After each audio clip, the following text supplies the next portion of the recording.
So notice the importance of New York, where this novel was basically gestated, conceived.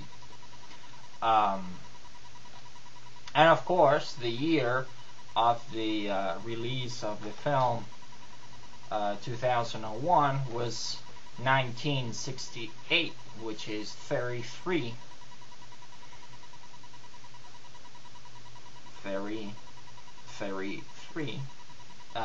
years before 2001. Okay, for the novel and for the screenplay, Clarke had taken into account Project Orion as an idea to use the nuclear pulse detonations, but Kubrick didn't go along with it. He was very much against using the bomb in space because of his Doctor Strangelove trajectory, and also the special effects were not very convincing. Now, how does this sweet little, and I would say demonic novel, but very entrancing novel open? Well, this sentence gripped me when I was a little boy and I first read it. I was like 6 or 7. I read it in the Spanish version back then. What does it say? Forward. First line of the novel. Behind every man now alive stand 30 ghosts, for that is the ratio by which the dead outnumber the living.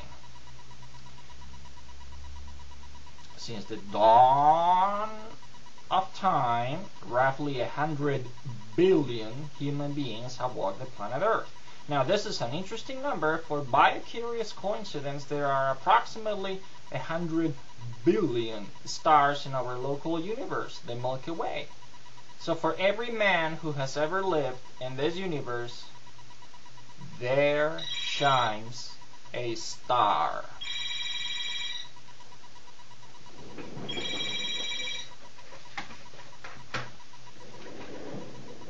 Sorry.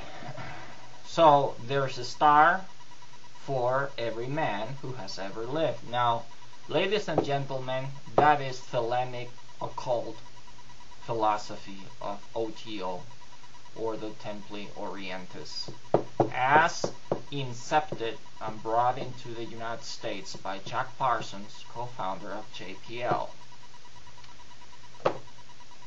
And I want to share something else with you. I've had an interesting exchange over the past days with a gentleman named Pablo Álvarez, also of Hispanic or Spanish background, who has opened my eyes even further after watching the previous parts of this video, and is insistent that Jesus Christ did really exist, and it is imperative that we accept him as Lord and Savior in order to be saved in more ways than one, given the fireworks that might be about to happen in our skies. Okay, I keep my heart open to the possibility that there may have been a real Jesus Christ.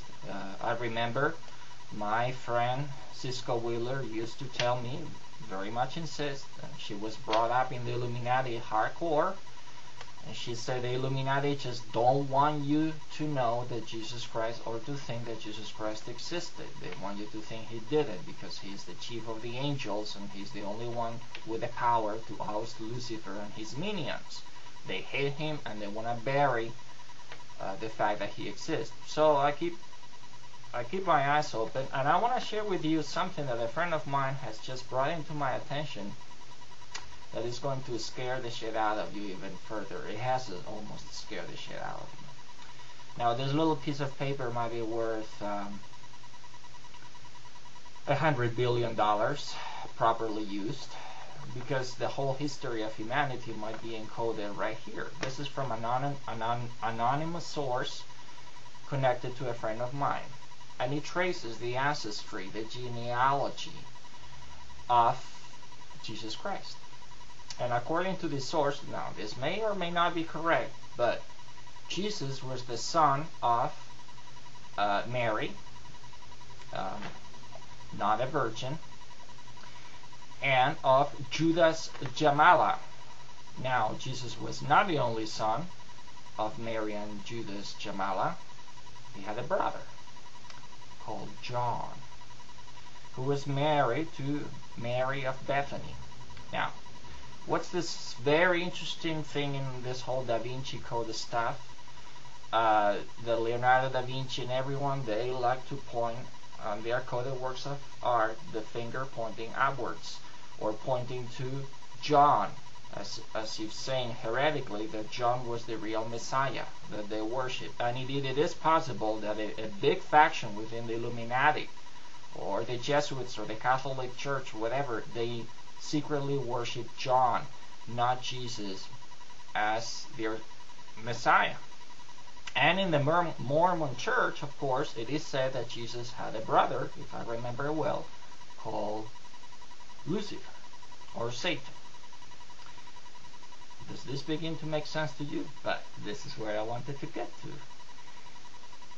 John and Mary of Bethany had a son, and this is how the devilish genealogy has continued down the ages. And what is the secret name of this son? The Star Child.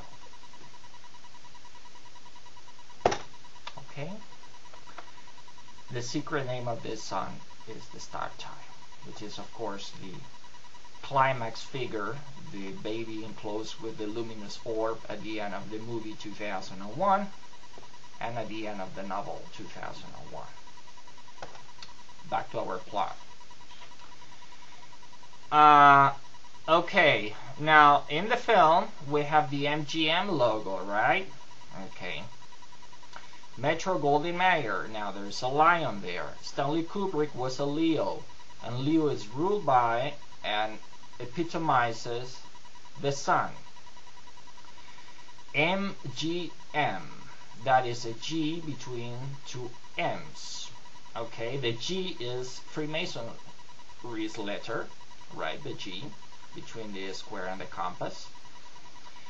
So we've got the sun rising between the two M's, the two mountains. So we have MM, the double millennium, 2000, and the sun rising between the two mountains. That's the theme of the dawn of the new day, which is the obsession of the Illuminati down the history to bring the new dawn that will appoint the one that will rule, which is their Messiah, their Star Child. Okay? Have you connected everything now? Good. Remember, the second line here says, since the dawn of time. Is that clear enough? Okay. So, all of 2001 is, of course, suffused by the number 3, beginning with 2001, that's 2001. 2 plus 0 plus 0 plus 1 equals 3. We have the 3 ascending notes of music, bringing in the film. The earth, the moon, the earth, and the sun escalating, and this is all very well explained, and I will not delve into the details. This beautiful book by Leonard called Kubrick's 2001, a triple allegory. There are 3 layers of meaning in 2001 according to Leonard. I do not have the time here to go into all the symbolism and hidden meaning of 2001. I think it's virtually inexhaustible. Whether Kubrick was satanic or not, Satan Kubrick or not, we don't know. But he was a genius. Devilish, but he was a genius. So he encoded so much stuff there. I'm sure you can uncover more than I have the time to go to. But I will just pick on a few points that are critical. When the monolith appears first in the movie, there are 13 apes approaching the monolith. 13, count them. And one of those monkeys, of those apes, is touched in the moment that imparts intelligence. So we have the 12 tribes and the chosen tribe, 13 Illuminati bloodlines.